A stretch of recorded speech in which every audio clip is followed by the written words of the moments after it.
That was the email that kicked everything off. I'd listed an old TV stand on a secondhand marketplace, nothing fancy, just an oak-colored piece I didn't need anymore.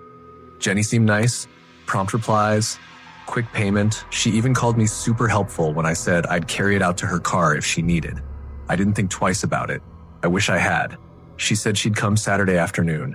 I gave her the address, told her to knock anytime afternoon. Easy. Saturday came, but she didn't. No messages, no replies. By 6 p.m., I figured she'd bailed. I left the stand by the door, turned off the porch light, and made dinner. I was halfway through a frozen lasagna when my phone pinged. New email. Subject, thank you. From jennylane93@email.com. Time, 9:46 p.m. No message. Just that subject line. I blinked at it for a second. I hadn't seen her, hadn't heard a knock, hadn't gotten another payment. Just that one cryptic thank you. I walked to the door. The stand was gone. No tire marks on the driveway. No sound of an engine earlier. Nothing. I opened the email again. Maybe she came while I was in the bathroom? But wouldn't she have at least messaged? I replied with a quick, got it, thanks, and went back inside. That should have been the end of it. It wasn't. That night, around 3 a.m., I woke to the sound of footsteps, not outside, not from an upstairs neighbor, inside, my house. I froze, lying completely still. I don't have pets. I live alone, and my bedroom door was cracked open just a few inches. I stared at that gap for what felt like hours. Eventually, I worked up the nerve to grab my phone. No new messages. No alerts from my camera app. I sat up, heart pounding, reached for the baseball bat under my bed, just in case. I crept through the house, checked the doors, windows, locks. Everything was normal. But one thing was off. The TV stand, the one Jenny supposedly took, it was back. In the exact same spot by the door. That made no sense. I flipped on every light in the house. I opened every closet. I even checked the attic access. Nothing. I stared at the stand, suddenly unsure if I'd imagined the whole transaction. But the payment was still in my account. $150. I didn't sleep. The next morning, I messaged Jenny directly. Hey, strange question, but did you come back last night? No reply. Around noon, I went to move the stand again. This time, I decided I'd just haul it to the curb and list it as free. But when I opened the drawers to check for anything I might have left inside, I found something I hadn't put there. A receipt. From a diner I didn't recognize. Printed timestamp October 14, 2003. 20 years ago, paid in cash. Server Jenny L. The receipt was brittle, yellowed at the edges. The total, $7.40. I hadn't bought the stand used. It was mine. I'd assembled it myself 6 years ago. So where the hell did that receipt come from? That night, I moved the stand into the garage and locked the door. Again, I thought it was over, until I found the second note. It was taped to my bathroom mirror, not folded, just written in shaky pen. Don't sell what isn't yours. I called the non-emergency line and had someone come out. The officer was polite, but clearly didn't know what to make of it. There were no signs of forced entry, nothing stolen, nothing broken, just a note and a piece of furniture that wouldn't leave. I went back to the online marketplace and pulled up Jenny's profile. It was gone. Not just deleted, vanished, like it never existed. I checked the email domain, no trace, no account on file, nothing. Even the payment? Reversed, not refunded, like it was never sent. The $150 had simply disappeared. So now I had a haunted TV stand. I'll admit, that sounds stupid, ridiculous even, but that's when I decided to destroy it. I dragged it out to the backyard, took a sledgehammer to it, and split it into uneven planks. That night, I slept better. No notes, no noises, no receipts from decades ago. Until yesterday. When I got home from work, there was a package waiting on my porch. No return address, no label, just my name, written in thick black marker. Inside, a brand new TV stand. Same make, same model, same exact scratches near the legs from when I dropped a dumbbell last year. Taped to it was a $150 receipt. And scrawled in red ink across the top, you still don't understand, but you will. I dragged it inside. I don't know why. Habit, maybe. Resignation. This morning, I opened the top drawer. There was another note inside. This one wasn't handwritten. It was typed. Just one line. You're Jenny now. The package. The sender said Miller & Co. Logistics Solutions. Never heard of them. But there it was. Printed neatly in the top left corner of the box that showed up on my doorstep Friday morning. No one rang, no knock, Just the thud of a package dropped off and the soft hum of an engine driving away by the time I opened the door. I hadn't ordered anything, at least not recently, and I definitely hadn't ordered anything from a company with a name like that. Sounded more like a shell corporation than an online store. The box was medium-sized, plain brown, no branding.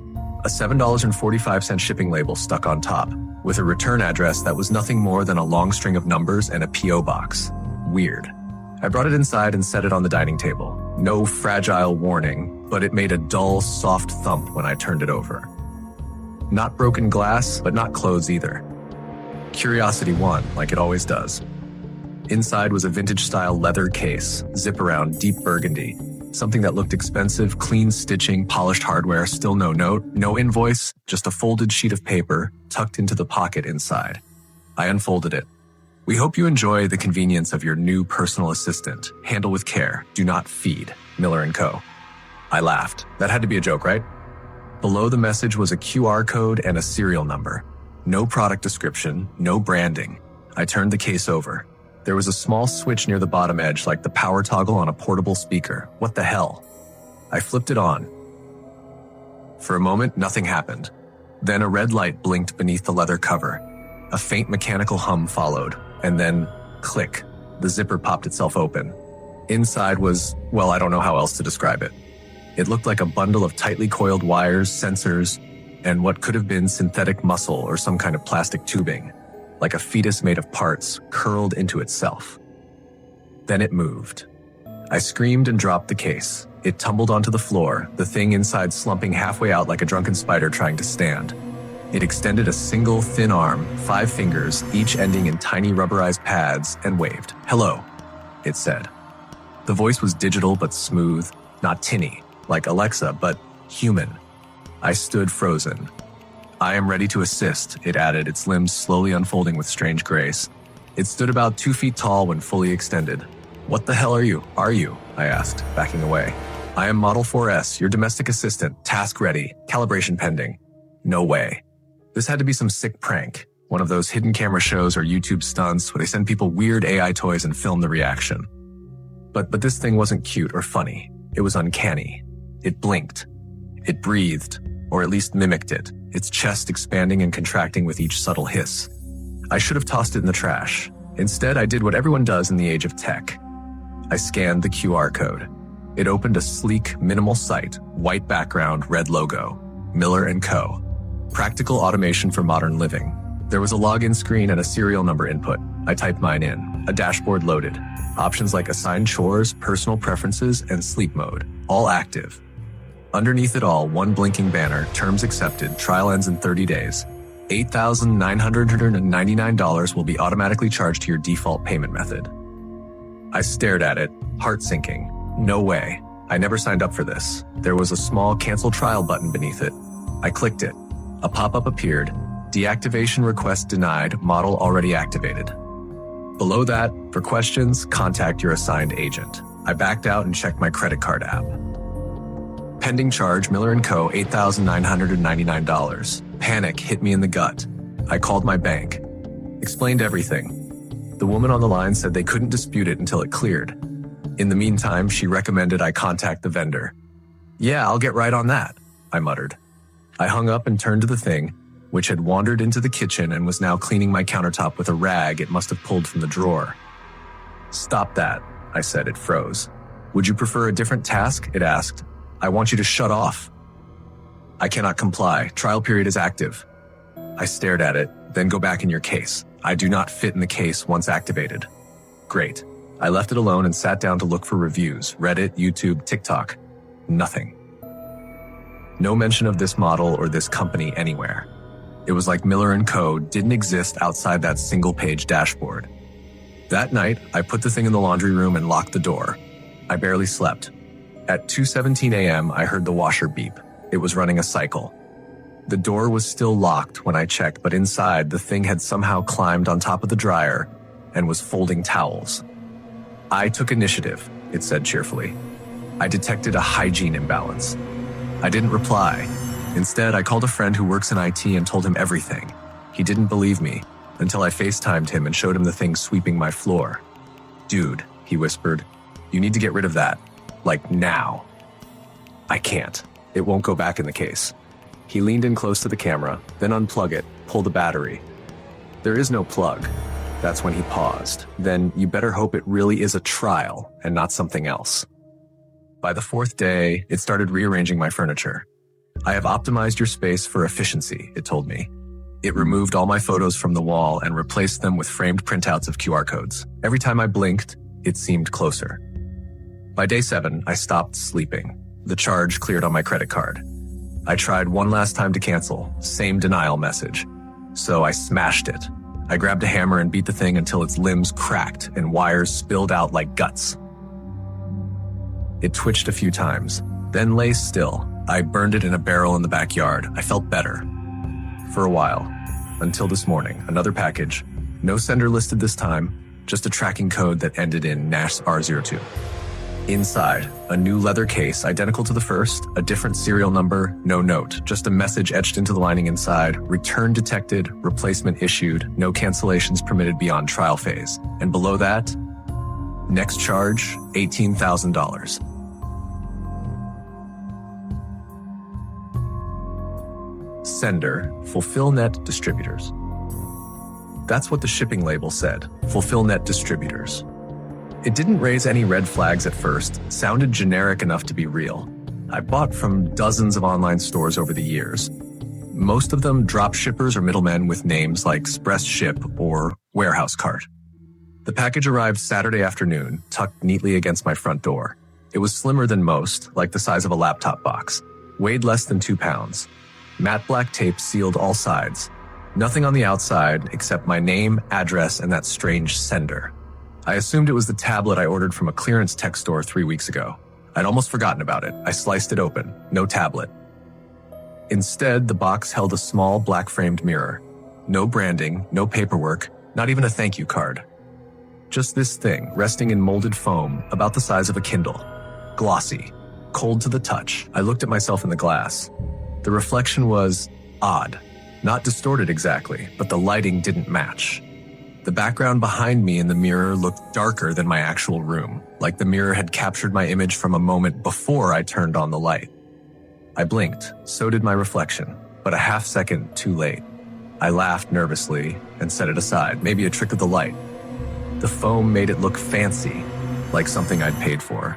Maybe the tech store had sent the wrong item? That night, I went back to the site where I ordered the tablet. It was gone.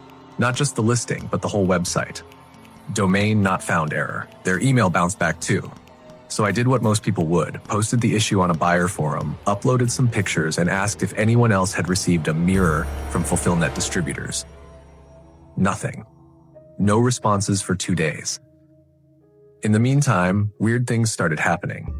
First, my laptop camera light flicked on while I wasn't using it. Then my smartwatch started buzzing at random, flashing a strange symbol I'd never seen before. A sideways hourglass that blinked 3 times, then vanished. And the mirror? It changed. On the 3rd night, I walked past it and saw something that wasn't me. It looked like me. Same haircut, same pajamas. But the expression was wrong. My reflection was staring at me, smiling faintly like it knew something. I froze, heart jackhammering. I turned to look behind me. No one. When I looked back at the mirror, the reflection was normal again. I picked it up, turned it over, searched for a power switch or camera or anything that would explain it. Nothing. Just a small etching on the back panel. Return window expires in 7 days. No refunds after transition. What the hell was transition? I posted that line online. Finally, someone replied. A user with no profile picture and a blank history messaged me directly. Don't wait for day 7. Cover it. Store it somewhere cold. I asked why. Because after day 7, it wants to switch places. I blocked the user. It sounded like creepypasta nonsense. But that night, I took their advice. I wrapped the mirror in towels, stuck it in the back of the freezer, just in case. That's when things got louder. Scraping sounds behind the fridge. Footsteps in the hallway when I was alone. A voice, my voice, whispering words I hadn't said. I tried to film it. Nothing showed up, just static or empty silence. Even my phone would shut off anytime I pointed it toward the freezer. On day 6, I woke up to find the freezer door wide open. The mirror was sitting on the counter. Dry. Warm. There was a note next to it. handwritten in ink that looked too dark to be black. Final day, acceptance required, initiate exchange manually. I didn't write that. No one had been in the house. I checked every lock, every window, nothing broken, no signs of forced entry. I didn't sleep that night. I stayed up, staring at the mirror on the kitchen table, watching as the reflection began lagging again, sometimes turning its head when I didn't, blinking when I didn't. Then, at 3:03 a.m., my reflection stopped moving entirely. It stared back at me. Still smiling. Still waiting. I ran outside. Slept in my car with the doors locked. The next morning, day 7, I went back inside. The mirror was gone. In its place was a package, same black tape, same shipping label, FulfillNet Distributors.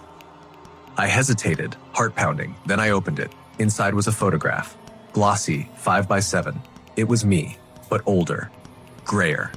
Sitting at a desk in a room I didn't recognize, with one of those vacuum tube monitors glowing behind me. Written on the back, "Congratulations, exchange complete. FulfillNet thanks you for your loyalty." And beneath that, $1,499 refund processed to original payment method. I checked my bank. Sure enough, there it was. A deposit from FulfillNet Distributors. Refund issued. But here's the thing. I never paid that amount for the tablet. I'd only paid $139. Why did they refund me $1,499? Then it hit me. I rushed to the bathroom, looked in the mirror. The face staring back at me wasn't mine. Not completely. Same features, same general structure, but subtle differences. A mole I didn't have, hairline slightly off, pupils darker, and it was moving exactly with me. No lag, no delay. But I knew this wasn't my reflection. I grabbed the mirror on the wall and tried to pull it off. It wouldn't budge. I smashed it. Behind the glass, instead of drywall, was a void, black and deep. And in the distance, I saw another version of myself, trapped, pounding on invisible glass, screaming silently. Wearing the same clothes I wore 7 days ago, the version before the switch. I stepped back, heart thudding. I don't know what FulfillNet is. I don't know who or what's watching. But I know this. Every few days, I receive a new refund in my account, always higher than the last. I haven't ordered anything, but I know what it means. They're preparing another delivery, another exchange, another me. And this time, I'm not sure I'll be the one who stays.